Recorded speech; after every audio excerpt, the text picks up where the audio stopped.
After falling behind to Milwaukee 2-0 in the Eastern Conference Finals, the Toronto Raptors won the next 4 games and have advanced to the NBA Finals for the first time in franchise history. There was just too much Kawhi Leonard, too much Fred VanVleet, if you can believe that, and just too much late-game execution for the Raptors. Matt, what happened in these past 4 games that allowed Toronto to win and just really dominate Milwaukee when it came down to crunch time? Yeah, I think the big thing is that they really forced the Bucks into their half-court offense. They made shots, were able to get back when they didn't make shots. They dared the Bucks to try and figure them out in the half-court setting. They said, hey, make some shots and we'll adjust. And the Bucks couldn't do that. They made shots, 3-point shots early in the game today. They couldn't make them in the second half. I think they were 4 of 16 after halftime.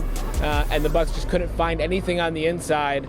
And that was the difference. Giannis is not really a major threat to shoot. And that being the case, they really just locked down the paint and the Bucks couldn't beat him in the mid-range.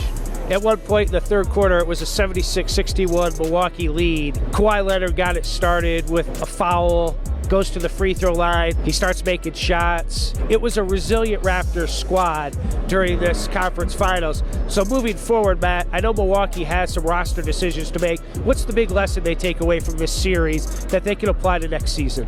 I think is that they need to be able to execute at the end of games. They need to be able to find ways to alleviate the pressure on Giannis. It seemed like they had the roster built for that. The problem is that they didn't get the contributions when it mattered, and so now they're going to have the whole summer to try and figure out what to do in free agency with a whole mess of guys, up for new contracts, and figure out how they're going to build this team around Giannis, and that's going to be critical as he heads into the last year before they can offer him the Supermax.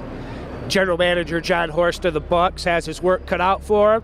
As for the Toronto Raptors, they'll get a couple days off. They host Game 1 of the NBA Finals here on Thursday against Golden State.